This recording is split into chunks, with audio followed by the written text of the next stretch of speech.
Hello, everybody. Welcome into the Apples and Ginos Fantasy Hockey Podcast, the podcast you come to when you're finally ready to take fantasy hockey seriously. My name is Nate Niblink. I'm the creator of Apples and Ginos, originator of the Zero G Draft Strategy.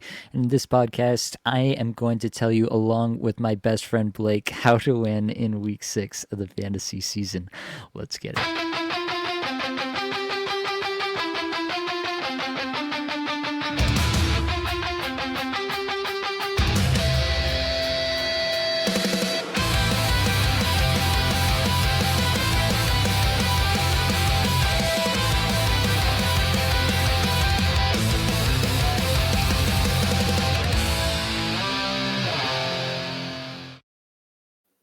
And of course, I have your friend and my best friend. It's Blake Creamer. Blake, how are we feeling tonight?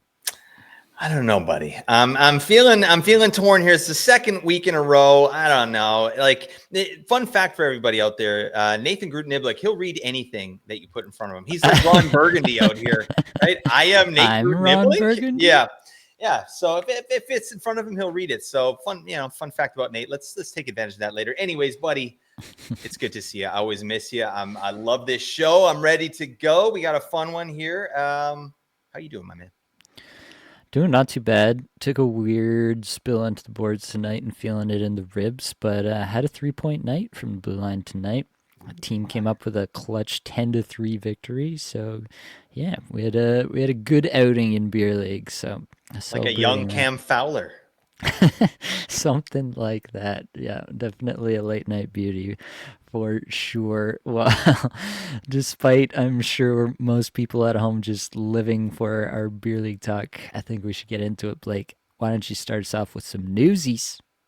Newsies! You bet your sweet baby, buddy. We're getting into it, and it's important. All right. First one. Yeah, actually, this is kind of serious news. Rasmus Dahlin stepping away from the team with no timetable for return. He's going to be with his fiance in Sweden. Sounds like, yeah, she had a heart transplant. I'm not sure how confirmed that is, but yeah. Confirmed. Okay, good. Yeah. So she's doing okay. That's the news that we've heard. So that's really good. But yeah, he's going to be with her now, which is excellent. And I'm glad that he's getting the support there. So that's good for him. Shout out to him and best to him and his family. But that leaves us with a conundrum for fantasy as well. Right. And we're looking at probably Owen Power or Bo Byram for power play one there in Buffalo. Do you have a take either way on that, Nate? Yeah, typically in the past it's been Owen Power, so that's the way I would lean, but we'll probably get something sooner rather than later here, so you won't have to guess in the near future. But if you're looking to make a quick ad before we get any confirmation of anything, then Owen Power would be the one that I would go for. Buddy, the power glove. Oh yeah, we got to get you a power glove, Nate. I don't care if it actually works, but just that would be so epic if you had one and I had one, and then we could kind of do a barbarian handshake through the, I don't know. That just kind of got the wheels turning here. Anyways, shout out to the power glove. I think he's going to be power play one as well. Let's move on to the New Jersey Devils. Dougie Hamilton is being evaluated for an injury as well. So we don't have news on that, how bad it might be. So just for the love of God, make sure Luke Hughes isn't on your waiver wire out here in these fantasy hockey streets. You got to get him on your squad. I held him because there was no one better. And look who's the smarty pants now, folks. Got me some Luke Hughes out here. He's doing nothing. He's actually getting a ton of minutes, but he's not doing much of that. It's kind of a disappointing start for him. But anyways, check and see what's going to happen there with Dougie here Saturday morning. Joseph Wall is on a conditioning stint for the Toronto Maple Leafs. He's with the Marlies this weekend. Sounds like he's close to returning. What's your thoughts there? I think we've talked about this before, but it sounds like it's probably still going to be Stolar's net, but the performances haven't been groundbreaking. You know what I mean? How many starts do you think Wall's going to get, especially kind of coming in? Do you think he's going to get the 50% right off the bat, or are they going to sort of ease him in? Yeah, I think they definitely will try to get him up to 50% as soon as possible. I think that's probably the purpose of the conditioning stint rather than just bring him back straight into the lineup. Stolarz has an .895 save percentage on the season, 311 goals against average.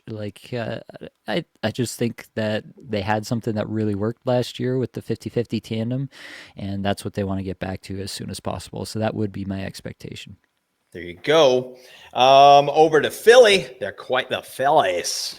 Samuel Urson practicing today, which is Friday, could start on Saturday. So it sounds like Kolosov has been returned to the minors. So yeah, keep an eye on there. I think Vladar has been a good option. He hasn't, ever since we touted him up, he hasn't been playing very well, which kind of stinks. But he was Had a playing nice very start well the other before night. that. Okay, if you say so, Nate. All right. Yeah, I had him on in one of my leagues or whatever, and like based on the amount of saves and the amount of goals that he let in, like he still got the dub, but it ended up giving me like 1.8 fantasy points or something. I was like, thanks for coming out, buddy. What are you doing? I'm singing your praises. You're tooting right in my face, right in my open mouth, farticles in my alveoli. All right. Sorry. Let's move on. A couple guys off IR here Friday night. The Zucchini Man. Yeah, that giant gourd. He's out there doing stuff. Made a wicked pass to Kaprizov here today. I love that. They got some good chemistry. So I'm excited for the Zucchini Man. Patty Kane as well. Patrick Kane for the Detroit Red Wings. Had a nice game. Missed one of the most wide open nets I've ever seen in my life. I don't understand. Could have used that. I have him on 3 squads, but yeah, he's been activated off IR. Had a nice game. Six shots on net for Patrick Kane. So love that. I think Zuccarello's worth an ad for sure. Patrick Kane needs to be rostered. These guys are power play 1. What the hell are we doing out there, folks? All right. We'll be talking about those 2 a little bit later. Over to St. Louis, Jordan Kyrou, healthy scratch. What the hell are we doing here? Why? But I've been singing Montgomery's praises as well as a coach. This right here, I don't know about that, Monty. I know Kyrou has some deficiencies there, but it's a team struggling to score, and you put one of your best offensive players on the bench. Like, hope he learned his lesson, but that one really stunk. So I don't know. I feel like if the Blues keep kind of imploding the way they are, it could be open season. Like I've read the GM there has said like they're open for business in terms of trades. What a weird thing to say in November. Like what? You just got Robert Thomas back. So I don't know. Things are not looking good in St. Louis. So that really stinks. Jordan Kyrou, healthy scratch. I'm not here for it. Over in Tampa Bay, Anthony Cirelli, upper body injury, possible for Saturday. So keep an eye there if you're rostering him. And I just thought I would say this. Josh Norris is back skating. Did you hear about this, Nate? Mm-hmm. He's on his skates. He's twirling around. He's zipping around out there. He looks amazing. Very graceful, right? He's not close to a return, folks. Okay. But he's skating. Huzzah. Okay. I just wanted to put that out there. 60-point pace, locked and loaded when he returns. Book it. Okay. Sean Monahan of the Columbus Blue Jackets could play Saturday against the Canucks. So, yeah, that's good news for him. Bad news for those people that were really hoping that this could open up kind of pathway to some minutes and opportunity for Adam Fantilli. So, yeah, pump the brakes on that. Fantilli still, behind Monahan in the pecking order. Something to monitor. Back to the Canucks. Demko here. Thatcher Demko could miss a game from the Canucks back-to-back here Saturday, Sunday. And Adam Foote, the head coach, is calling it preventative maintenance in compressed schedule, right? So apparently this is something that they've talked about with Demko. If he's feeling anything, they want him to be proactive and be like, I need the night off, or I'm taking the day off as a maintenance day. So might just be something we have to deal with here with Demko in Vancouver. And they're already kind of not playing for anything. Like it's, you know what I mean? Like what we're going to trot this Vezina caliber goalie out there so he can injure himself and just, ruin an entire season. No, we're not doing that. All right. But I think Lankinen was a good ad. I actually added him for his last start there. And now I'm getting 2 starts out of Lankinen. Of course, he got pumped by, the formidable Chicago Blackhawks, right? Tyler Bertuzzi, hat trick. Just what you called, right, Nate? He was our number 1 streamer last week, so we have to give ourselves at least a little bit of a pat on the back for that one. Yeah. Oh, yeah, buddy. We feel good about that. 5 goals in 2 games. Exactly. Right. Exactly what we prognosticated here at Apples and Ginos. All right. We've got the sports almanac from Back to the Future 2. Nate, you don't even know what I'm talking about. All right. But yeah, we've got the information, folks. That's why you tune in here. All right. We're basically cheating. Go back to the Blackhawks here. Frank Nazar didn't finish Friday's game. He has a lower body injury, but it sounds like his status for Sunday, he could potentially play. Head coach Jeff Blashill wouldn't rule him out quite yet, so it doesn't sound like it's going to be anything serious, even if he does miss that game. That's fine. And for God's sakes, make sure Tyler Bertuzzi is rostered. Do what Nate says. All right, folks. Just do what he says. All right, 5 goals in 2 games. Is that good, Nate? I am being told it's just coming in over our headsets here. Yeah, yeah, Yep. confirmed. Got it. That's Yeah. good. That is okay. Well, I'm surprised, but that's fine. I would have got 6. That's next time, right, Bertuzzi? All right. Zane Parak, the Calgary Flames, left Friday's game with an uppy body. NG took just an awkward hit into the boards, didn't return, and head coach Huska said he could be out for a while. So yeah, that stinks. That's a guy we were, low key excited about going into the year, and it just hasn't really gone to plan. I'm not sure that it will this season, but we'll see what happens when he gets back in the lineup. And I just wanted to shout out Connor Bedard and Macklin Celebrini. They are tied for league lead in points. Crazy stuff. What? The league is in good hands. We got Leo Carlson out here popping the hell off. Cutter Gauthier getting to biz. The league is in good hands. All right, Nate, that's it. That's it for the Newsies. We got to get into another segment here. We got to attack that schedule. Well, before we attack that schedule, I think we actually have Macklin Celebrini alone now atop the Oh leaderboard with my. another points here late in this game against Winnipeg. So What I an think, animal. yeah, either way, pretty exciting stuff. Obviously, really exciting players. But as you said, Blake, we do need to attack that schedule. Let's get into it here. Monday, we have 4 games. Tuesday, we have 9 games. Wednesday, 4 games. Thursday, 10 games. Friday, 4 games. Saturday, 13 games. And Sunday, 5 games. It's actually a pretty evenly spread out week with the super heavy Saturday there as per usual. 49 total games played. It's a light week overall, so not that many total games played. There are no teams with a Sunday Monday back to back, so you can't really do a weekend stream into the Monday. Get a little in both matchups on both ends there. We have one team with a Monday Tuesday back to back to open the week. That's Columbus. So if you can get somebody in on that Tuesday 9 game schedule, you can get a hot start with a Monday Tuesday streamer from Columbus.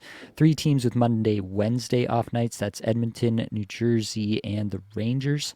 2 teams with Wednesday, Friday off nights, Philadelphia and Utah, and 4 teams with Friday, Sunday off nights. That's going to be Nashville, New York Islanders, Pittsburgh, and Vancouver. All things told, it's a pretty good streaming week. There's not really a good reason to be benching guys on that super heavy Saturday with lots of Friday, Sunday options. So get your streaming hats on, figure it out, find out what you got to do to make it happen. We do have some week long streams here. The top ones are going to be the New York Rangers and New York Islanders.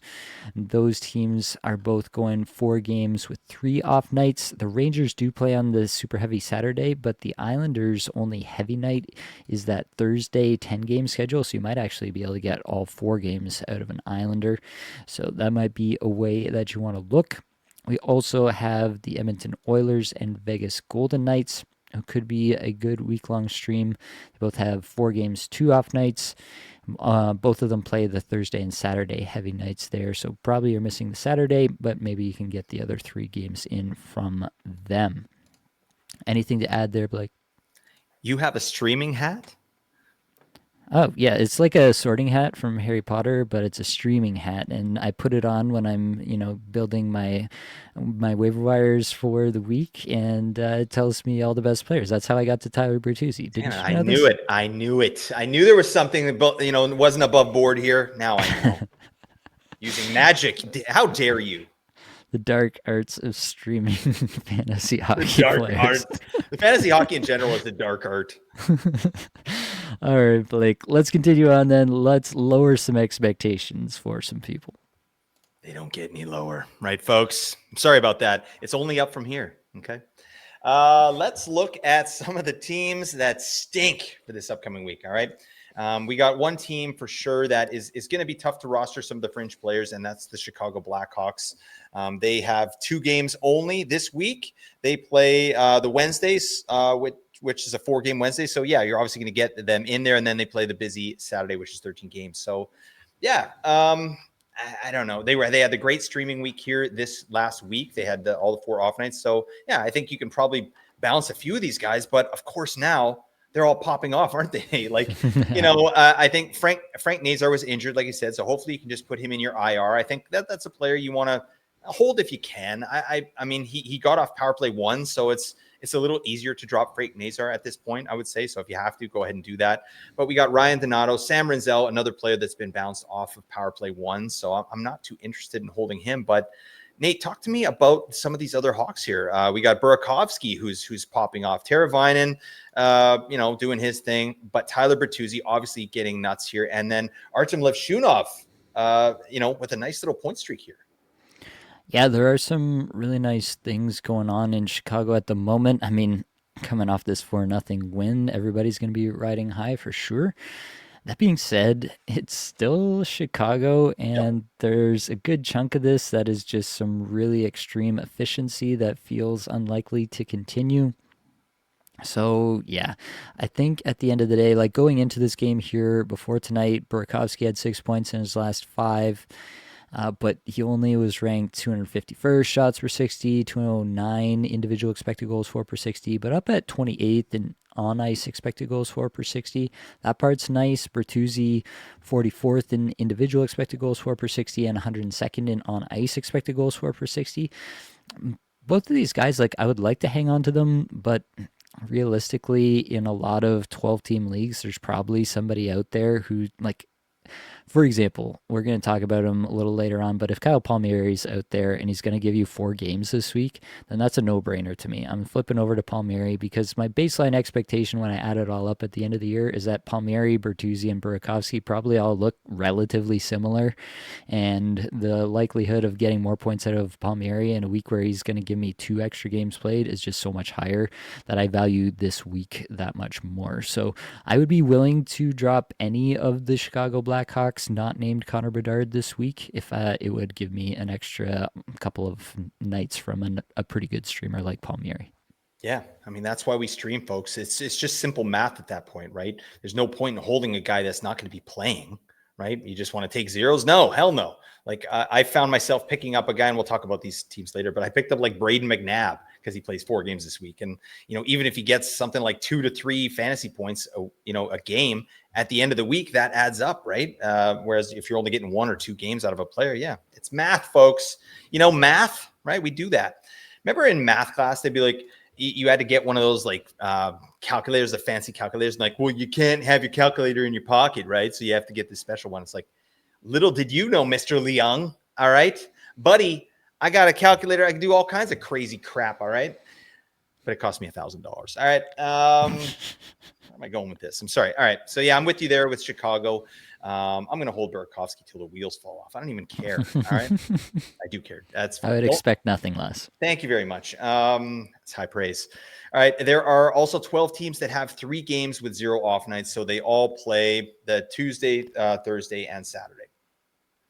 So, and they are Anaheim, Boston, Calgary, Dallas, LA Kings, Montreal, Ottawa, San Jose, Seattle, Toronto, Washington, and Winnipeg. So, Nate, I think the real key here where we can provide value to our listeners is what's that cutoff line? What's that drop line for some of these players? So I'm going to throw some of these guys at you and tell me what you would do with them, right? So we'll start in Anaheim, this absolute wagon of a team. My God, this is probably the funnest team to watch in the league right now. Like, would you agree?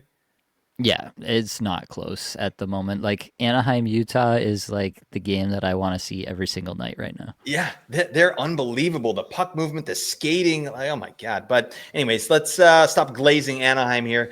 I don't know about that. All right. I'm going to give you some players here. Some Ducks, Mason McTavish, Jacob Trouba. All right, Jacob Booba, Troy Terry, and Chicken Necks, Chris Kreider.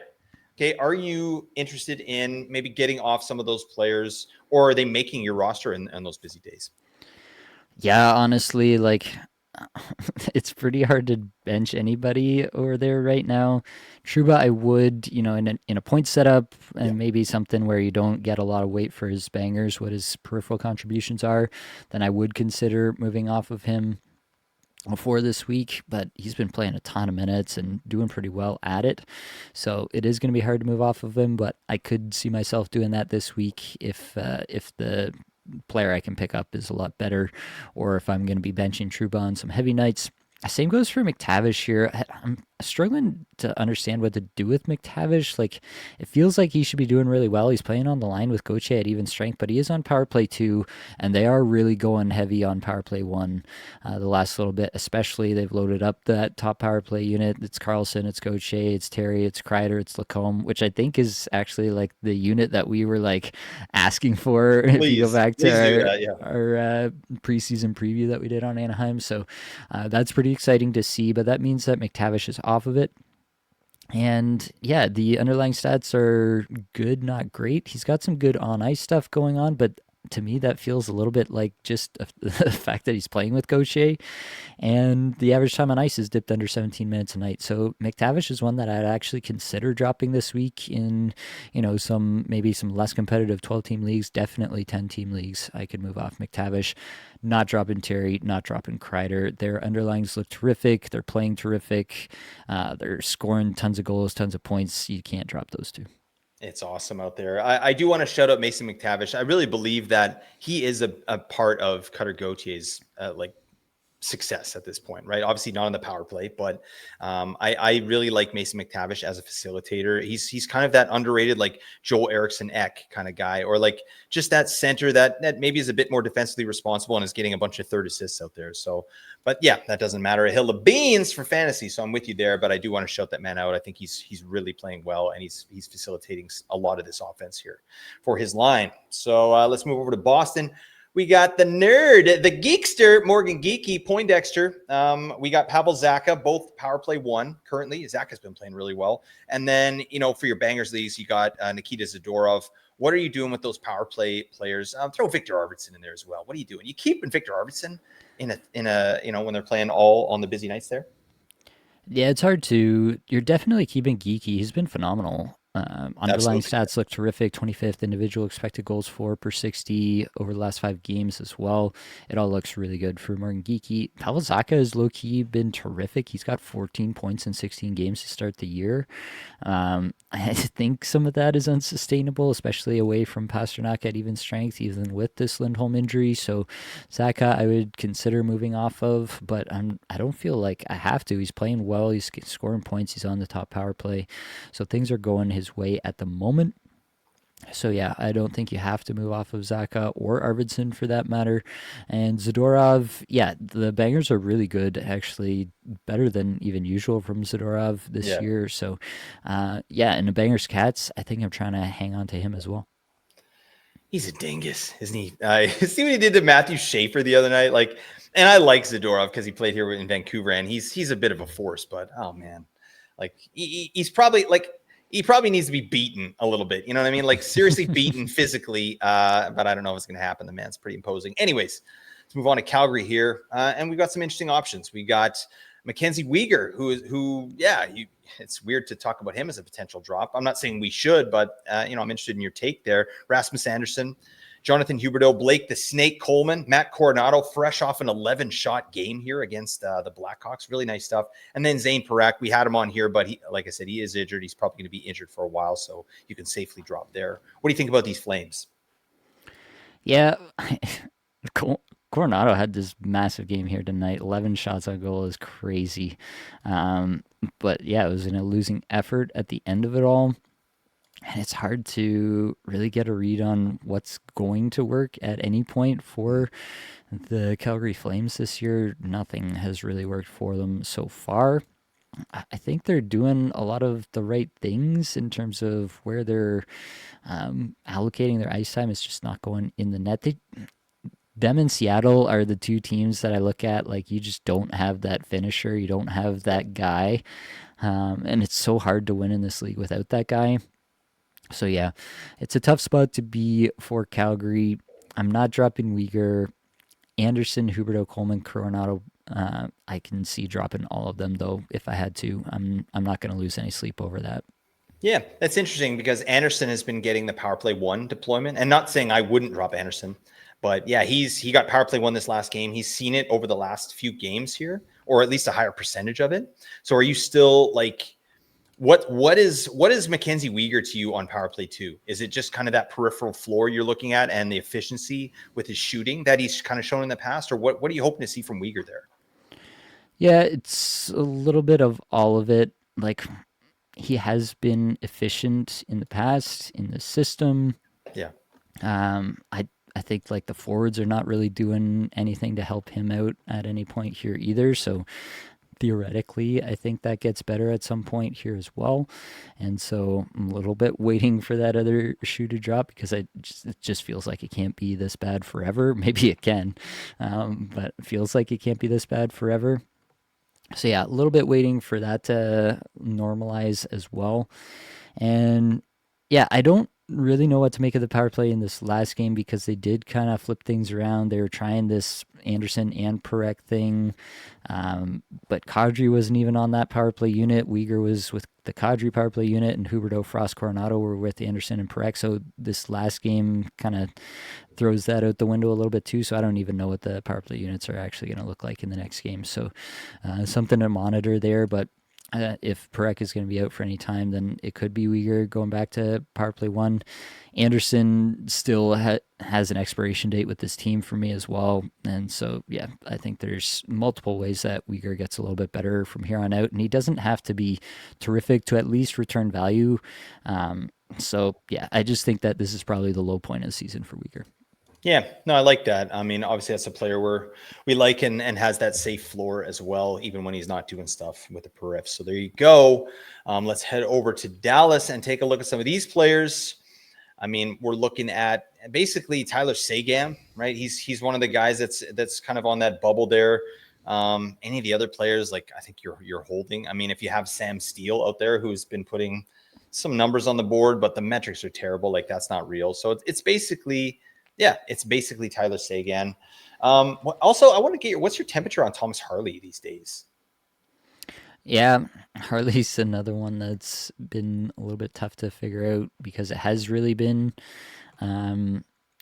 been the show for Miro Heiskanen with that top power play. Still, the underlines look pretty good for Harley. I mean, they're not exceptional, but the actual expected goals for in Mark Barber's model here looks not too bad. And at the end of the day, he's on a 53-point pace. That's not that far off from where I Yeah, projected him at the start of the year. And it was really about the upside that we were excited about. And we're not getting the upside version right now, but we are getting the baseline version right now. And I'm kind of just okay with it. Yeah, he's only got one assist in his last five, but that'll normalize over time.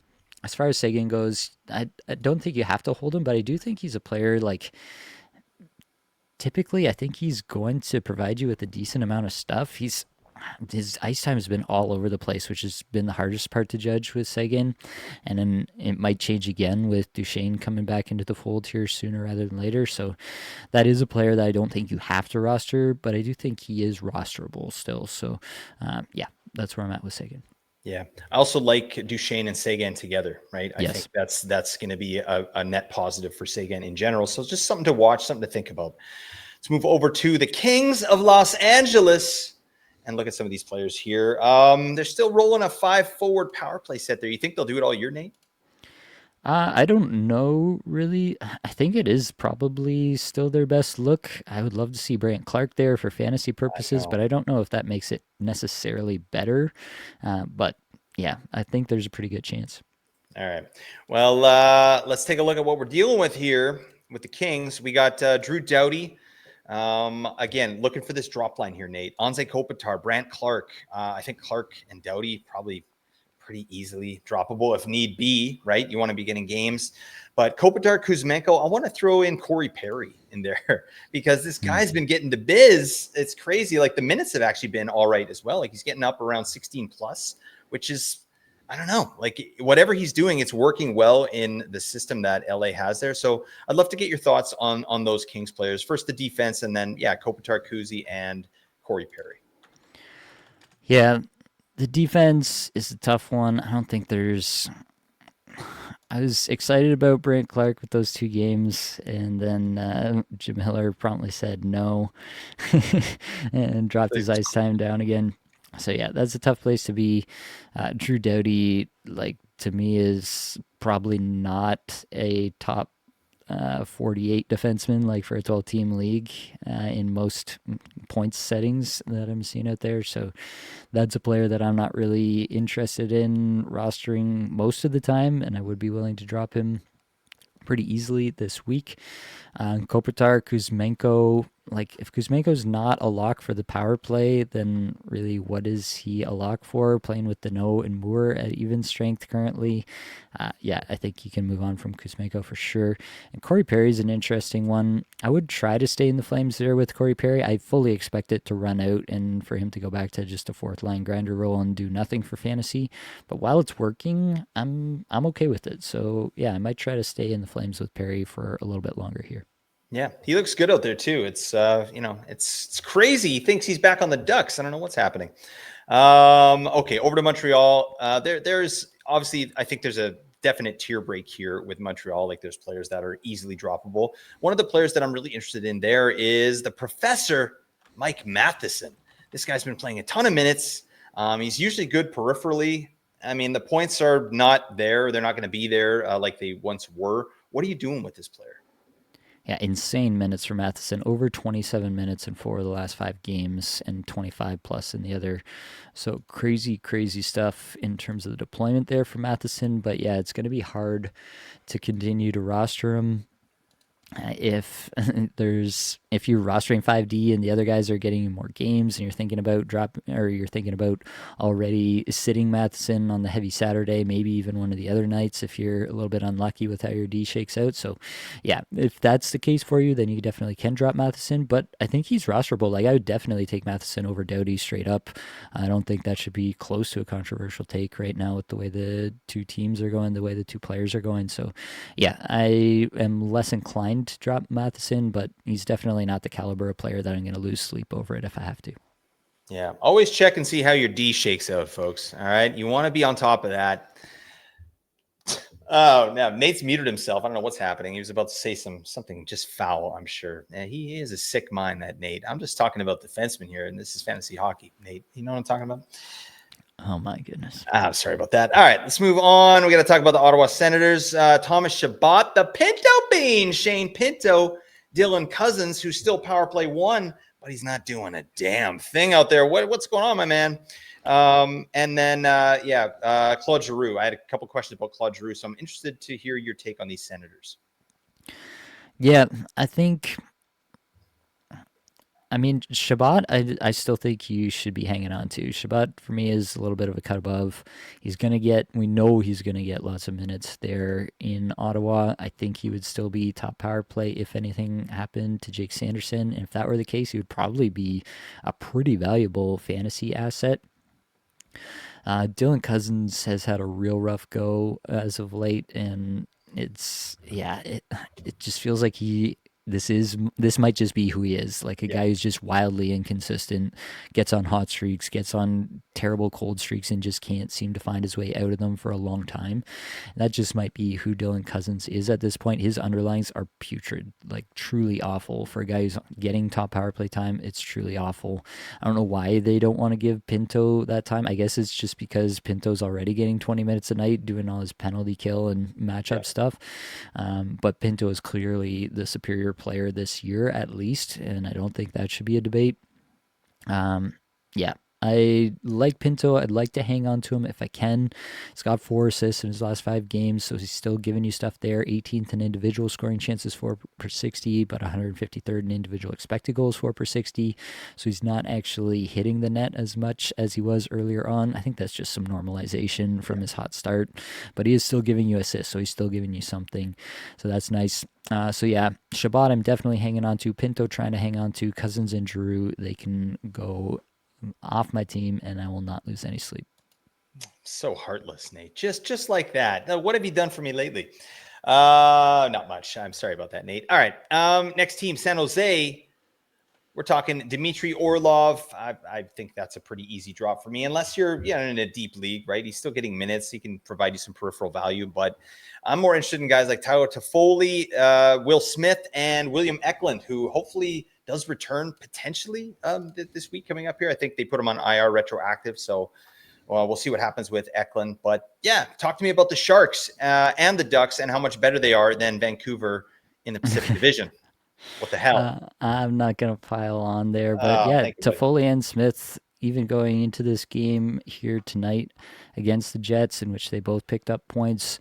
They were 5 points in the last 5 games, doing lots of good stuff under the hood. I mean, any player who's getting any chance to play with Macklin Celebrini is okay in my books, and they're playing together as a line and as a top power play. So, yeah, terrific stuff for Toffoli and Will Smith. I'm trying to hang on to them wherever I've got them currently. Orlov, you can definitely drop, in my opinion. Um, yeah, I think he had his moment, and that moment has passed. John Klingberg's running the top power play now and doing getting lots of minutes too. We'll talk about that a little bit later. So yeah, there's that. I also want to say I definitely had Bedard and Celebrini mixed up when I was talking about the Celebrini being ahead in points. I think it is Bedard who's ahead in points after this all comes out in the wash. So there's probably somebody who is listening to that and staring at the stats on their computer and wait, no, I do have this right. Man, Yeah, these different you're sites. spiraling here, Nate. I'll I tell you am what, because spiraling. I was trying to move on and Nate had to get it in, and now you're reaping you're reaping the consequences of your decision, Nathan. I'm reaping the consequences of my decision. So I went between two different sites, and anyway, nobody cares. But yes, Celebrini has 23 points. Bedard has 22. They're leading the league, and they're very good at hockey. I'll agree with you there. That's profound. Okay. All right. Let's talk about Seattle Kraken. Oh my God, do we have to? The Kraken has been released. Run away. Get on land. The Kraken can't do anything. Um, Vince Dunn, he did that. He's out there. Jaden Schwartz doing nothing for me this week as my streamer for Seattle. Matty Beniers, Jordan Eberle. Like you said earlier, these guys don't have a hammer. You know what I mean? Giggity. They have, they need that guy. They need that next level kind of player. And I feel like they're all kind of in the same boat. I mean, maybe when Jared McCann is healthy, like he can, kind of masquerade as that player, but it's kind of tough to really expect a bunch of offensive production from these players, isn't it, Nate? Yeah, it's really rough right now. Vince Dunn hasn't scored a goal in, what is this, 8 games now. He did have 4 shots, played 22-47 in that 6-1 loss to San Jose.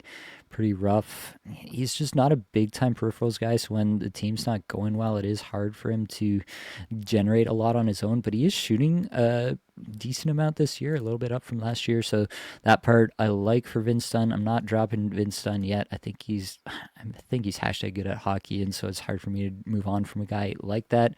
All the other guys in Seattle, though, you can definitely move on from. All right. I feel good about that. A couple more teams here. Again, 3 games, 0 off nights.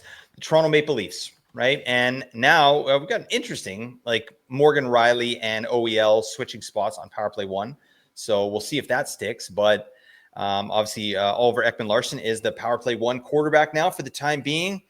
You got McCabe out there in your bangers leagues. Like, any reason to hold these guys through this 3-game week, or maybe just the one who's running power play 1? Yeah, I mean, I think I'm hanging on to Riley where I've got him for a little bit longer, just because OEL has run the Leafs top power play in the last little bit for like 2, maybe 3 games most in a row, and then they're like, wait, this doesn't work, and then they go back to something else. So I think Riley's still the best option long term, and I do expect they'll get it back at some point here. You can stream OEL and try to get in on some production there. I just don't know that it's going to happen. So yeah, I'm not dropping Riley yet, but I am willing to drop OEL if you just picked him up for this week or something like that, just because of the news. And now you're looking ahead to next week and realizing that you're not really going to end up playing him a whole lot, and there's somebody else that would actually make a difference in your lineup. You can definitely move on. You can move on from Jake McCabe in Bangers leagues as well. That's what I did. I picked up OEL. I thought I had a league winner, Nate, and you're telling me no now? Damn it. All right, that's fine. Let's move over to Washington, the Washington Capitals, and a player I really want to get your take on, because it's a guy I have in a bunch of spots, and I'm going to be holding because I'm a fan of the player, and I think the production is going to come back, but it's Alexei Protas. That big Russian machine zipping down the wing. What are you doing with Protas? Obviously, he's kind of going through a dry spell here. Only 1 point in 5 games. Metrics are okay. Like, do you think this is a player that can kind of get back to that 60-point level, 60 to 65 points? I think he can. I I mean, he's not on power play units in this last game, which is scaring me a little bit because we saw that last year where he just literally got no power play time whatsoever, and they are content to just let him be a PK guy for them, second line in PK. And so that's scaring me a little bit if he's going to lose out on any power play time whatsoever. He needs that to just to get that like extra 5 to 10 points on the year and let a little bit of extra offense, a little bit of extra potential for your week. Yep. So that part is scaring me a little bit. But yeah, the underlying metrics are fine. He looks okay. 17 minutes a night is still respectable. I don't think you have to move on from Protas this week if you've got other options to open up a streaming spot for yourself. There's definitely a lot of other players that we've mentioned here that I would move on before I would move on from Protas if I had him, but you definitely don't have to hang on to him. I don't think. I'm struggling to see the path for him to have like a huge pop off year that's really going to make you regret having dropped him. Yeah, I think we saw that last year. That's kind of what a pop-off year looks like under these circumstances for Protoss, right? So that's the ceiling. I don't think the floor is much lower. I think he has a pretty solid floor, just based on his importance to the team and how he drives play. But yeah, give me some power play time for Protoss. What are we doing? All right, let's move on to the last team here, the Winnipeg Jets. And yeah, they got we know who their players are. You're not dropping them. We've got a couple players. Maybe Alex Iafallo, I would throw him in here because he is getting power play one time. What are you doing with him? And then Neil Pionk, who is also getting power play two, and does some stuff peripherally and can put some points on the board. What about those two players, Nate? Yeah, I think you can drop them. I don't think these are difference-making players. So if there is a significant edge that you're going to gain by moving that player for a streaming spot, I would do it. Okay, cool. Well, that is that. We should mention there are two teams that play two games, and they're both on the off nights, and they are Pittsburgh and Utah. Pittsburgh plays Friday, Sunday, so they're a back half team if you're looking there. Utah plays Wednesday, Friday, so kind of in the middle there. But why don't we talk about them in this next section here, Nate? Because, there'll be some options for us. But in this next section, we like to call it Crossing the Streams. Yeah. This is where we talk about the best teams to stream. And this is also where I go into an insane story that makes no sense and we just laugh at the absurdity. All right. And I've got a good one here for you folks. All right. Nathan Gruteniblick and I, we've had a great offseason here at Apples and Ginos, haven't we, Nate? We have. Yeah, it was great. I mean, we're a month into the season now and a bit, and the followers are up. The Discord is humming. Feels good. And Nate and I have been brainstorming just some ways to make a better experience for you, the listener. Okay. And that's when it hit us. Apples and Ginos urinal cakes. Right. Okay. So we're talking state-of-the-art branded deodorizing. Okay. Some have my face, some have Nate's face. One special edition has Nate wearing a fedora and suspenders for some reason. I don't know what our thinking was there. It was a late night. Nate had a bunch of pixie sticks. I was joining him, right? We weren't really in our right minds, but a few even have our logo, right? Where, the splash zone happens. And we spent, honestly, a troubling percentage of our budget on them. Okay. So before mass producing these urinal cakes, we decided to do what any responsible content creators would do: host a urinal cake focus group. Okay. We got to see if these things work. We got to see if they get to biz. So picture this: a warm Saturday afternoon. Okay. We've rented out a local community center washroom. We've set up 5 pristine Just porcelain thrones. Yeah, exactly. Yeah. And I say rented. I mean, we just kind of went in there. But we invited a few of our close friends to cross the streams with us in the name of science. Okay, all of our closest friends of the show, you remember this, Nate. Vincent Trocheck showed up first, right? Punctual guy, great bladder control. Okay. Boone Jenner rolled in with that confident captain energy. He was also wearing pleated khakis for some reason. I don't know why that was a strange choice, but that's fine. Cutter Gauthier, new friend of the show, right? Arrived wearing sunglasses, just kept wearing them inside. Didn't really make a bunch of sense, but that's fine. And because I'm a man of culture, I invited Robert Thomas. All right. I'm a huge fan of the man, right? Multi-talented, right? Grammy award-winning artist. Anyways, unfortunately, Rob Thomas brought Jordan Binnington as well, which, I mean, that to me, that's a bit of a thoughtless move, Rob. But, he's not crazy. He's just a little unwell. We know this. Okay. But anyways, the testing begins. Okay. The air is thick with camaraderie and Oh, faint lemon yeah. scent, right? Yeah, you remember this. 6 men, 6 streams, and 1 sacred creed. Okay. So we go ahead, we start, we're all unzipping, right? We get to crossing the streams, different angles, different friends, right? We got to, get it from all the angles, right? We're high-fiving. The streams cross, they intertwine, they're dancing. The urinal cakes sizzle like bacon on a Sunday morning. Right. And where Nate and I are taking notes as well, right? Good fizz, right? Excellent fragrance retention. Slight splashback on Boone's khakis, right? Mark that down, Nate. You remember that. And everything's going perfectly until I realize one cake is missing, right? And so is Bennington. We didn't know where he was, right? And a few moments later, we hear what sounded like rustling to me from one of the private stalls. So Boone Jenner, he's a fearless leader that he is. He rushes over, but he kind of turned too quickly, and of course, like that happens in these stories, he slipped on some stray urine. Okay, it's a messy thing we're doing here, and he goes full Superman. His jaw so chiseled, just jaw checks the door clean off the hinges to one of these stalls that Bennington's in, and there he is. Jordan Bennington, mouth full of urinal cake. Okay.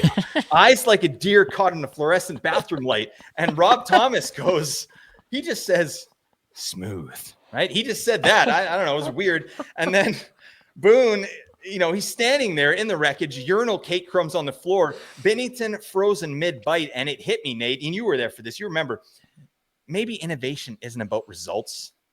Maybe it's about courage, right? The courage to try, the courage to stream, and the courage to look your peers in the eye while one of them is eating a lemon-scented puck of disinfectant and say, yeah, this means something. Okay. And anyways, I'm almost done, folks. Boone continued staring down Bennington, blue crumbs on his lips. He just whispered, I think this guy's built different, right? And I thought, yeah, we all are, right? That's what crossing the streams is all about, because sometimes in fantasy hockey, just like in life, the true victory isn't avoiding the mess. It's crossing the streams anyway, right? So we all crossed the streams together like men. We took Bennington to the hospital to have his stomach pumped.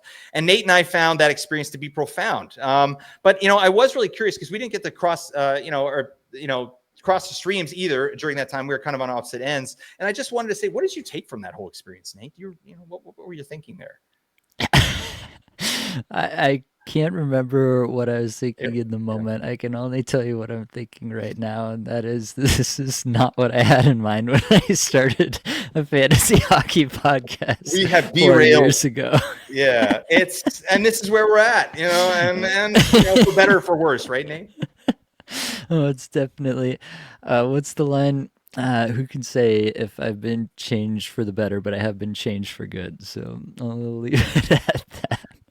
We both have, buddy. All right, let's get to biz. We got to talk about actual fantasy hockey now, folks. Okay, we're talking about the best teams to stream, and there are a few of them. All right, we got some good week-long streams, as Nate mentioned earlier. We got the New York Islanders and the New York Rangers, both with 4 games, 3 off nights. Let's start on the island, okay?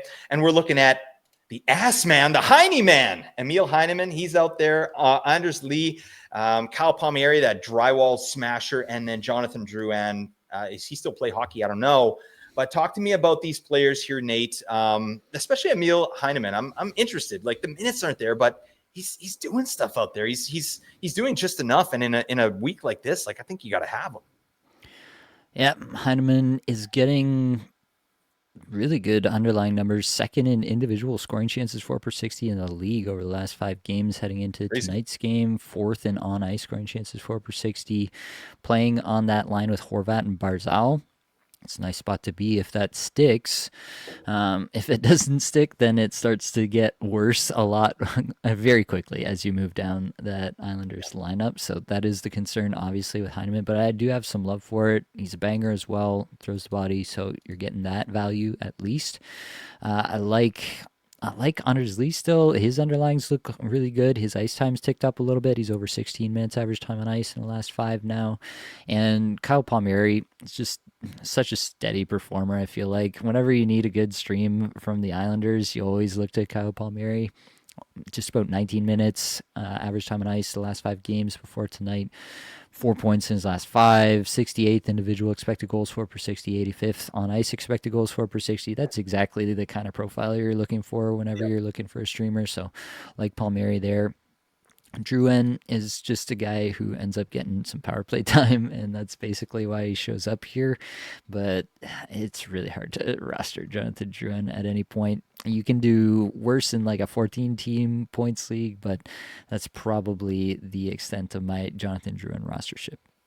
Inspiring stuff there for Jonathan Drouin. But yeah, I should probably be rostered for this week here. But yeah, that's kind of towards the bottom of your players that you're looking at. But we will get into that in a little bit here. Let's look at the New York Rangers here, Nate. We got Will Cooley up on power play 1. That's excellent. Alexis Lafreniere stonks down a little bit, but he's out there as well. I did want to mention Cooley took a hit or a fall or something. I'm going off of what I read, not what I saw. So, but it sounded like it was bad. He was having a hard time getting to the bench, and then went to the dressing room and then did come back to the bench. So we need to check his status prior to the game. But of course, he popped off. He got a goal here, almost got another one in this game. As a net front presence on that Rangers power play. So I like Will Cooley a lot if he is healthy, but I also like Alexis Lafreniere. He had a nice little game here as well. Got off the schneid with a goal. How are you ranking those players? Is it strictly just power play, or are you going with maybe the more talented player in Alexis Lafreniere? Yeah, I think I am just going with the power play. Lafreniere, like he's got to do something at this point. I was getting excited about it too when he was getting the power play exposure there, but like I know it's not just him. Like it's been the whole team that's been struggling to score, but he's got to do something now for me to believe it. I'm not gonna believe it without seeing it at this point with Lafreniere. So that's how I'm feeling about that. I just feel like I've been burned one too many times. Even though I've never really been a huge fan of Lafreniere, it just feels like, yeah, I definitely need to see something at this point. It looks like Cooley did get back in for some shifts late in the game, Good. so it Yep. seems like he should be good to go. No, dodged the bullet there. That's excellent. I think, yeah, based on how the Rangers played here, I think Cooley gets another game at power play 1. That makes some sense, right? Panarin off the schneid, folks. Hopefully you bought low. 3 points tonight. Love that. JT Nice. Miller, donuts. My guy, what are you doing out there? For God's sake, he's making me look like a dingus. All right. So that's it for your Rangers there and Islanders. Let's move over to Edmonton and Vegas. They both play 4 games with 2 off nights. So that's kind of the next tier down. And we'll start with Edmonton. Always kind of garbage streamers here, but there's a diamond in the rough out here in Edmonton, Nathan. All right. And, we're talking about Jack Roslovic, right? If he's getting power play 1 in top 6 minutes, I'm into that for sure. But I think we have to temper expectations because we do have reports that Zach Hyman could play as soon as next week. So what does that mean for your Jack Roslovic stream here if you're picking him up? Are you thinking that he will have some production here this upcoming week, even if Hyman does return?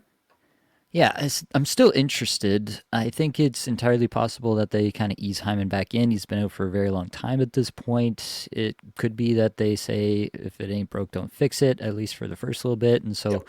maybe, the Oilers, their 2 off nights are the Monday, Wednesday to start the week. So maybe you get the 2 off nights from Roslovic, and then you start to see that the power play is going the other way, going back to Hyman, and maybe you move off before the heavy nights at the end of the week. So it actually kind of lays out fairly nicely for you to take Roslovic, get him in your lineup, kind of cost free, and then move on if you have to. Yep, I like that too. I had him in one spot and I did end up dropping just because I needed some games there. And yeah, I'm not too concerned, but if he does stick on power play 1 and top 6 all year, that could hurt a little bit, right? Because I think this is a guy that can do something. He's a good, efficient shooter at the very least. And, like you've mentioned before, he does play well with Leon Draisaitl. So that's kind of nice to see. I also like Vasily Podkolzin, at least in terms of bangers. Like he's not going to bring a bunch of offense there, but this guy's been crushing with the periffs this year. So he's a decent option as well. You got Matthias Ekholm out here as well, but Ekholm hasn't really been kind of cooking the way he has in the past. So yeah, I think there are probably better options than what you got on Edmonton here, but I don't know. That's my 2 cents there.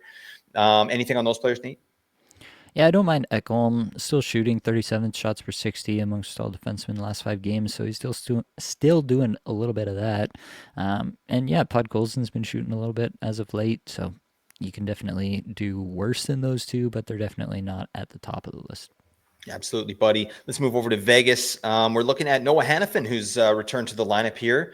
Could there's, I've had some questions about Noah Hannafin. I don't know where I'm at with him right now because he's kind of he's like an Ekholm kind of player, right? Like not a guy that's really going to inspire confidence. It's just a guy you pick up to sort of chip away at the end, the score at the end of the week.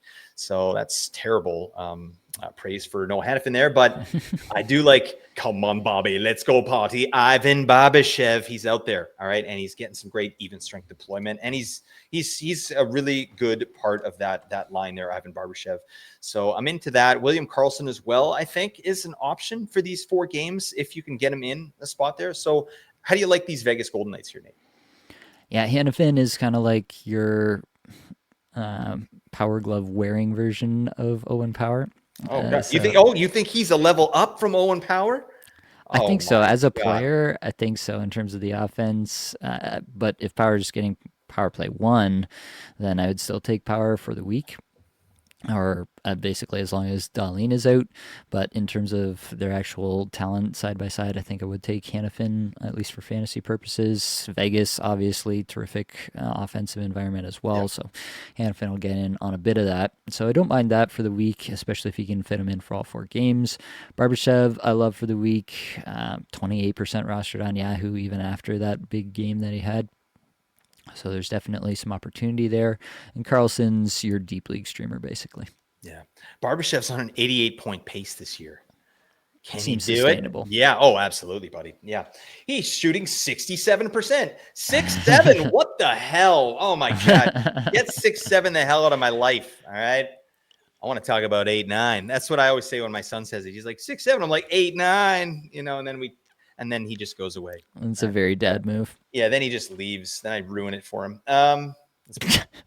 All right. Next team down, we want to talk about the Nashville Predators. 3 games, all on the off nights. That's pretty nice. They play Monday, but then they don't play again until Friday, Sunday. So it's kind of like one of those things. Maybe you have a Predator on your team. A Predator. Sorry, I don't know. I saw a Saturday Night Live skit where they were making fun of the Nashville Predators. Did you see this? I heard about it. I didn't see it. Yeah. Okay. That's where I'm going. My head. Yeah, the Nashville Predators. Maybe you have someone that you've streamed in, or you're looking at maybe getting off of a guy like Brady Shea. Hold him till Monday, and then drop him on Tuesday, right? Then you can maybe pick up a Pred for Monday or for the Friday, Sunday. But you could just pick him up for the whole shebang if you want. And we're looking at players like Steven Stamkos. Is Steven Stamkos on your wire? Maybe, right? People have been talking about this guy. It hasn't been a great season, obviously. You got Johnny Marchessault out there, Ryan O'Reilly. You see that interview he had the other night? Like, Yeah. geez, buddy, calm down. Like, you're a professional hockey player. Like, I mean, I like the candor, but yeah, he's like a doomsday guy like me. Like, oh, everything's the worst. Everything sucks. Like, you guys played all right, man. Like, what are you doing? Brady Shea, the Bunt Cake, Michael Bunting, Luke Evangelista. What's your pleasure here? Yeah, interesting stuff right now. So the last game they went with O'Reilly, Forsberg, Evangelista as the top line and top power play, with Eric Halla as the other member of that unit. It was a little bit more split in terms of time on ice, so maybe that's a little bit more intentional. But yeah, Brady Shea was with those guys, and then Steven Stamkos, Jonathan Marchessault, Michael Bunting, Matthew Wood with Nick Blankenberg on the back end was the other power play unit. So yeah, they're pulling out all the stops there in Nashville at the moment. Of these players, like Evangelista, 18 minutes a night. I don't mind that with some top power play time, getting exposure to Forsberg at even strength and on the power play. I actually really like Ryan O'Reilly for this week. If you are going to get some games out of him, 124th individual expected goals for per 60, 49th in on ice expected goals for per 60. So I actually really do like Ryan O'Reilly. And then Brady Shea, like 10th in individual expected goals for per 60 amongst defensemen the last 5 games, which is not something you would have guessed. But his underlying numbers actually look really good in this last 5 game stretch. He just doesn't have any points to show for it. So I would also look at Brady Shea for the interim. Can this guy put the biscuit in the basket? What are you doing, Brady? I had to drop him in a spot, and I feel fine with that. All right, we're going to rapid fire here, Nate, because we're getting long in the tooth. I'm sorry about this. We're looking at the next tier of teams, 3 games with 2 off nights. There are 4 of them. New Jersey Devils, Philadelphia Flyers, Tampa Bay Lightning, Vancouver Canucks. Again, there's no reason for you to be having guys on your bench here when you've got all these off nights that you can be using. So let's talk about the Devils. The player I'm interested in the most there, Stefan Nason, a guy I've liked in the past, but they've really been slow rolling him here. I mean, 13 minutes average time on ice. that's not going to cut it. I don't know. You have any interest in Nason? He was playing with Bratton Hughes on that line, so there is a little bit of something there. And then he did get a minute of power play time with the top unit in place of Mercer. Probably it was just, I didn't see exactly, but probably it was just Mercer came off the ice and he was out there for a bit. But that is still a possibility. So, yeah, break glass in case of emergency. Are you ready to call Dawson Mercer a league winner, Nate? No. Neither am I. You know what his rostership is? 6-7%. Oh, God. Oh, sorry, everybody. That's awful. So, anyways, that's New Jersey. Let's look at Philly. We got and just to tip it, Travis Sanheim, Sean Couturier, Cam York, who I've liked a lot actually lately. He's been putting some numbers on the board, getting some decent deployment. Noah Cates and Bobby the Brink Truck. What do you think about these Flyers? Yeah, Tippett has kind of gone cold again. He does this. This is who Owen Tippett is. So, yeah, you can stream him for the week and hope this is a week that things go well for him. It might be, but the odds are not generally in your favor. I think Sanheim and York are both perfectly cromulent options for this week as a defense stream. And I mean, no, Cates and Bobby Brink have low-key got to work here. They're both pacing for over 50 points on the season. Getting some decent deployment from one Mr. Rick Tocchet there. So you could do worse in some deeper leagues than taking a look at Noah Cates or Bobby Brink here. High praise. All right. Tampa Bay Lightning, we got Anthony Cirelli. I mean, he's potentially injured, so obviously we got to keep an eye on that, but it's not a power play guy. Are you picking up a guy like Cirelli in a week like this? Probably not unless it really works out. Like Tampa's got this weird Wednesday, Sunday off nights with the Saturday super heavy night in there. So unless that happens to just be the best thing that works out for my lineup, which is pretty unlikely, probably not. Yeah, this is a weird week. It's like one of those weeks you maybe want to separate it into front half and back half, right? For Just sure. because of the weird, spaces in between. You don't want to be going a bunch of days without guys playing. So let's finish up with Vancouver here. Phil Hronik is out there. Brock Besser, they got him on the left wing now on the third line. What the hell? He looks good though, man. Besser's playing a little bit lighter here this year, and it's nice to see. He just doesn't have really anyone to kind of unlock him the way that a guy like JT Miller did when he was here. Got Connor Garland, 7 shots the other night, 20 minutes. What are we doing? League winner. Evander Kane has come to play. I've been here for this as well. He's shooting a lot more now. So I think there's some options there. Jake DeBrusk, Kiefer Sherwood, if he's out there. I think, Vancouver is the worst offensive environment in the league, folks. It just is. So, yeah, it's nice to get these off nights in, but we really, really have to temper expectations, don't we, Nate? Yeah, we definitely do. But that being said, like I'm into Besser, Garland, Kane. Like these are definitely streamer types. These are the kind of guys you want to see out there on your waiver wire when you're looking for a streamer in a week like this. So yeah, I can definitely get behind something like that. I wish that they would let Kane just stay on that power play and get DeBrusk off. You were definitely right about DeBrusk, at least in the early going here. I was a little bit more interested in seeing what we might be able to get out of DeBrusk, and he's been awful. He is on a 27-point pace for the season, despite getting 18 minutes a night.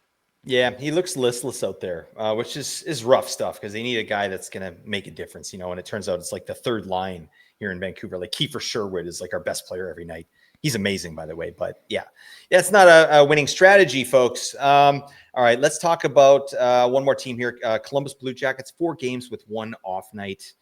This is a great first half of the week stream, right? They got the Monday, Tuesday, and then the Thursday. I think that's how they start. So, yeah, if you can fit them in, that's a really nice way to start your week. 1 move, 3 games. Love it. And then you can get into a Friday, Sunday streamer. But, we got Adam Fantilli, Dmitry Voronkov, Big Boone Jenner, and Kent Johnson. The guy is withered away. Oh, I hate to see this. But, what's your interest level here on these Blue Jackets? Yeah, Fantilli practice lines had him between Voronkov and Marchenko, probably due to the potential Monahan injury there. So, I mean, it could be worse. Like if he gets the opportunity and he has a pop-off game, does he stay there for a bit? Do you get a few games out of him next week? Do you get that Monday, Tuesday to start the week with Columbus here? Yeah. Could be worse if he's been dropped in your league. So at least keep an eye on that and see how things go there. Voronkhov's underlying still look pretty good, but his ice time has continued to decline as he's been unable to Yeah, score. And this is just giving me bad flashbacks to what happened last year when he was really good, and then he just couldn't score, even though the underlying suggested that he was going to bounce back. And then eventually he was just moved off of all of the relevant lines and power play units. So that's a little bit concerning for Voronkov there for sure. And then, yeah, I'm not that into what we're getting out of Boone Jenner or Kent Johnson at this point. I think they both still have potential, but it's not working at the moment, and I just don't see an obvious path to it working in the near future. yeah, doesn't feel bankable at all. Let's talk really quickly on Pittsburgh and Utah. We referenced it earlier. These both have 2 games with 2 off nights. Pittsburgh has the Friday, Sunday, so you can pick them up in the back half, and then Utah has that Wednesday, Friday as well. Starting in Pittsburgh, what's your interest level on a player like Chris Letang, Anthony Mantha, and Kindell as well, who's been getting some really nice deployment? He's a player of interest for sure. He's looked pretty slick out there with Crosby. Yeah, Kindell, I mean, rookies are a little bit up and down usually throughout the year, but anybody playing with Crosby is probably going to be worth a look.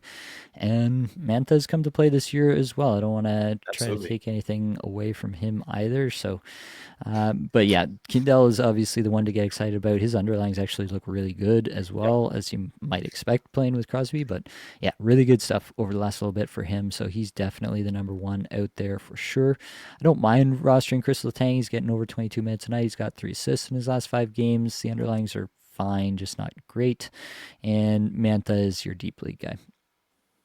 There you go. And then in Utah, Barrett Hayton. Any interest there? And I'd love to get your quick take on JJ Paterka as well. I know we're running long, but I only get to see you like once or twice a week, buddy. I'd love to hear your thoughts on JJ Paterka on Power Play 2 there in this wagon of a team that is the Utah Mammoth. Yeah, Paterka now with just 2 points in his last 5 games, averaging just over 16 minutes a night and on pace for 23 goals and 59 points on the season. I had him projected for 25 goals and 55 points on the season in 16 minutes 45 seconds average time on ice. So like this is not really that far off what I had projected for Paterka, and so I can't say that I'm too surprised by anything we're seeing from him here. I'm not really willing to move off of him yet because we know there is some offensive potential for the player, but it does really seem like he's the odd man out, especially with Nick Schmaltz being so good in the early going Yeah. here. And Schmaltz has cooled off in terms of the point scoring, but the underlings are still really strong with him, so I expect that he'll continue to be there.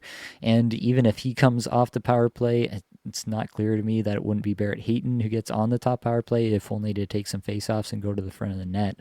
And Hayton's underlings actually look a little bit better than Paterka's in the last little bit, so there is that as well. There you go, buddy. That was it. That was a beefer. Talk to us about the Patreon, and then let's get into these dream streams. Let's do it. $2 a month gets you into the supporter tier, gets you Apples and Ginos Patron League eligibility.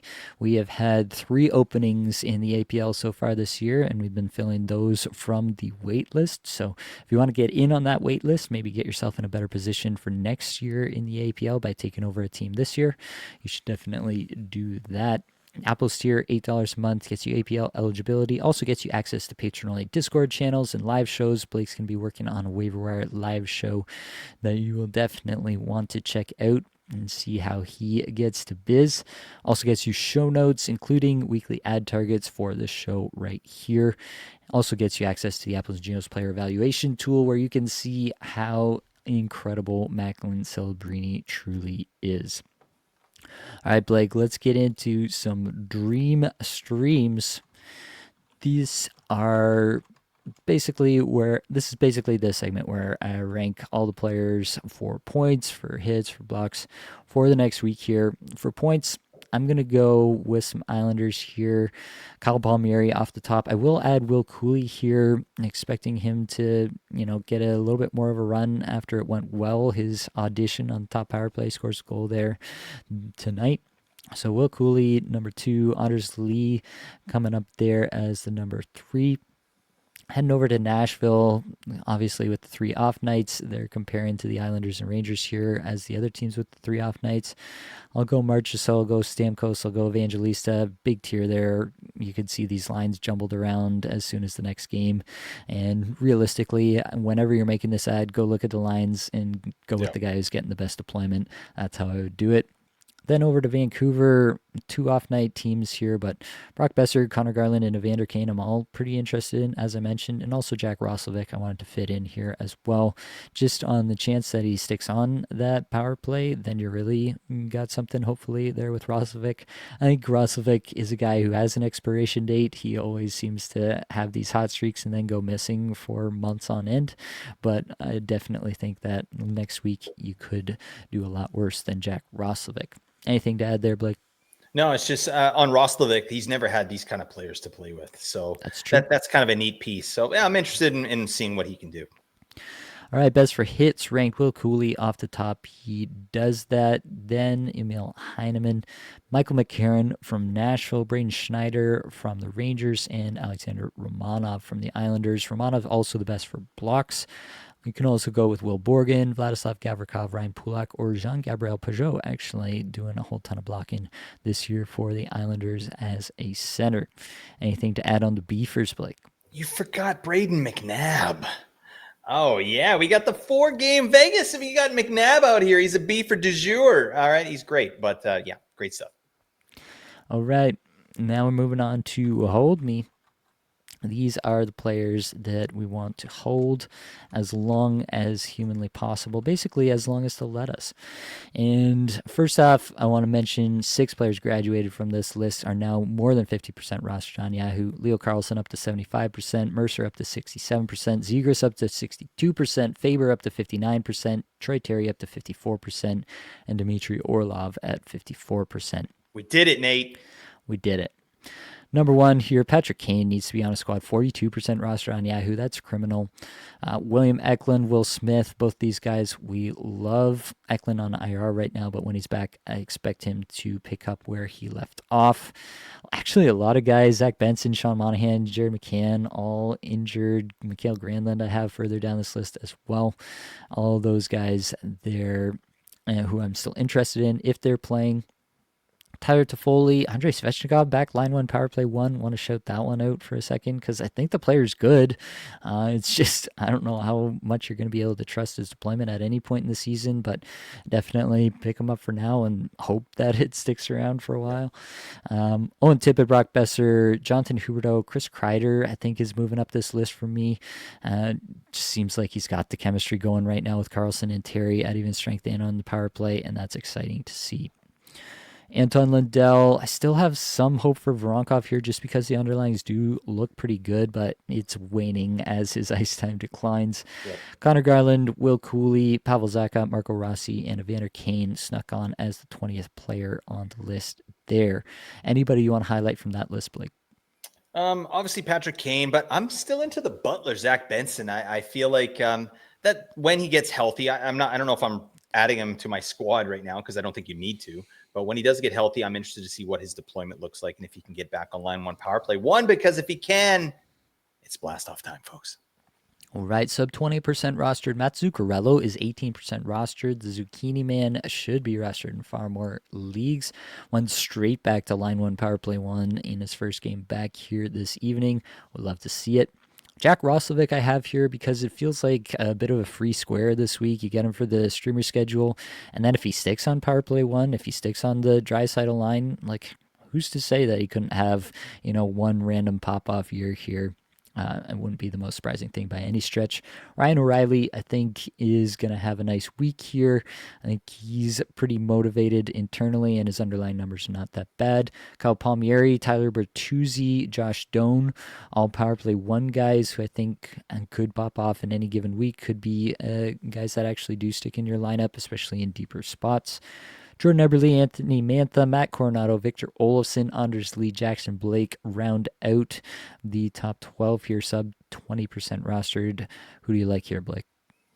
I like my boy Jackson Blake at 10%. That's nuts. But yeah, Zucchini Man at 18%. That is going to go up in a big hurry, especially if he has more games like he did here today with Cap. Sub 10% rostered. You've got Alex Laferriere, Ryan Hartman, Oliver Bjorkstrand got back on power play one with Sorelli out and had a couple of assists.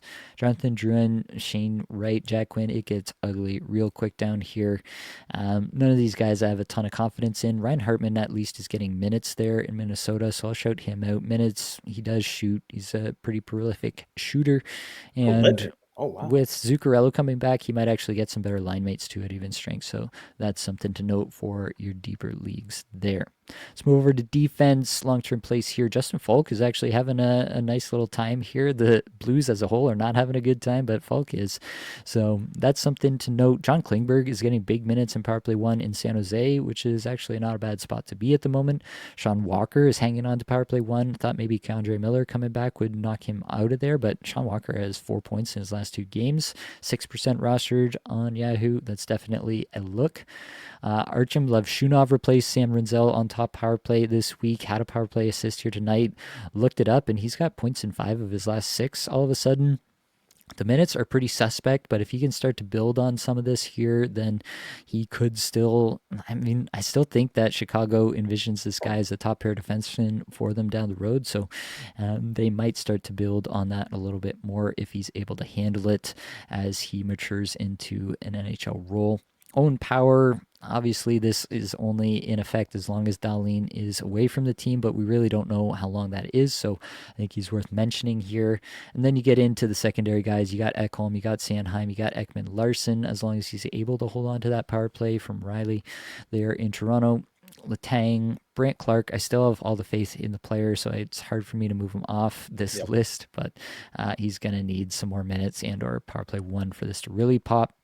And then sub 20% rostered, a lot of the same names here: Klingberg, Walker, Levshunov, Power. And then below that, you get into the Artem Zub, you get into Brady Shea, who I've got a little bit of time for, given the recent stretch of good underlying numbers and some top power play time. And then Bowen Byram, I added here just on the off chance that he is the guy who gets power play one or maybe like 27 minutes a night with Dahlin away from the team. What do you want to say about some defense, Blake? Yeah, I'm into Klingberg for sure, and also Sean Walker. It's funny, he's 6% rostered here, but in the leagues I'm in, he's like, I think he's like 80% rostered or 90. Yeah. You know what I mean? Like, he's gone. You can't go out and get Sean Walker in some of our leagues. Is that your experience too? Yeah, pretty much. Let's finish off with the goaltenders here. We got some word that Aiden Hill is going to actually be out for quite some time. It sounds like to maybe to Christmas. So Akira Schmid, Carl Lindbaum, they've been going back and forth. Lindbaum hasn't been that good, so it might actually be the Akira Schmid show for Vegas. And I mean, Vegas is a good team. It could definitely be a good spot for Akira Schmid for the next little bit.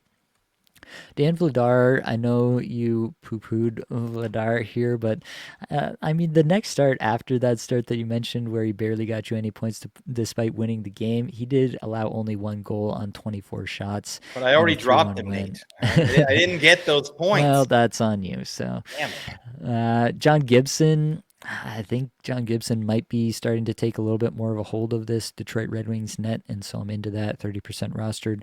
Shilov's at 28%. Jari's going to be out for a few weeks, it sounds like. So if Shilovs does get the majority of starts there, I mean, we talked about it. The Penguins don't have a great schedule next week, so take that all with a grain of salt, but something to monitor there. The Buffalo tandem, Ukko-Pekka Luukkonen and Alex Lyon. Lyon has been great, but it does seem like it's going to be a bit of a tandem situation here. Merzlikins and Greaves, true tandem. They've been just trading starts back and forth, but Merzlikins is outperforming Greaves at the moment, so I would prefer Merzlikins if you're making a choice in a week in which they're probably both going to get 2 games each. Sub 25% rostered. You can go Askarov. You can go Lindbaum if you think he's going to get at least half of the starts there for Vegas.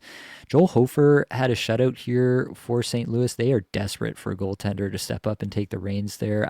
I don't think Jim Montgomery cares about Jordan Bennington's tenure on the team. I think if Joel Hofer outperforms him, I do think that he'll get the most starts there for as long as he's able to outperform Jordan Bennington. So that's something to watch. Hofer 6% rostered. Both of them have been terrible, but Hofer has been less terrible in recent memory. So that's something to watch for sure in St. Louis.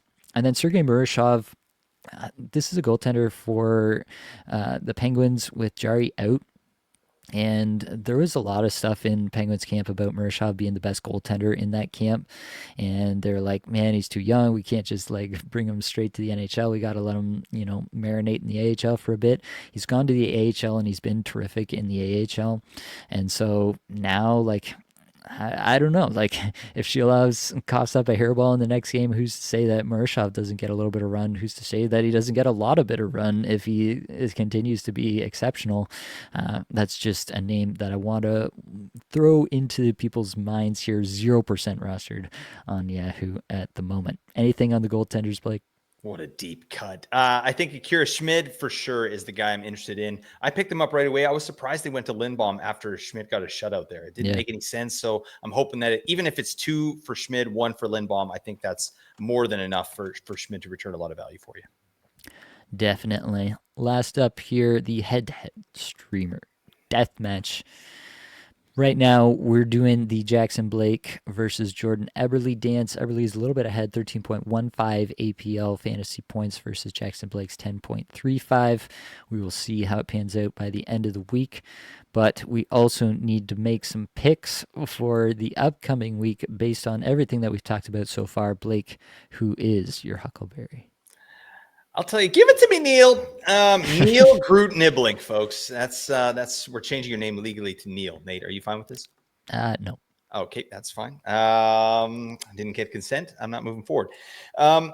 Alexis Lafreniere. Okay, that's my guy of the New York Rangers. I know he's on power play too, but I really think like the minutes are still decent. He's still getting good even strength deployment. That's what he got last year, right? And that was, well, last year wasn't great, but the year before that, all right, he got that. So I feel confident that he can kind of bounce back a little bit here and get me some points this week. All right, I will go with Kyle Palmieri. Feels like an old faithful standby for me in these situations. Just great deployment for the Islanders and been reasonably productive. And I'll go back to the well with Palmieri one more time. Well, if you made it this far in the episode, you should probably click the link in the description. Join the Discord community. Come talk fantasy hockey with thousands of other fantasy managers. Like, rate, review, subscribe, comment, whatever you are willing and / or able to do. It really does help us out. But that is going to be all that we've got for this episode. So hopefully it brought you some value, helped you get a little bit better at fantasy hockey today. All the advanced stats you heard today came from Natural Stat Trick and 18 Skaters. And many thanks again to Matt Creamer for the electric music that you hear every time you tune in to the Apples and Ginos Fantasy Hockey Podcast. That's it, folks. Much love.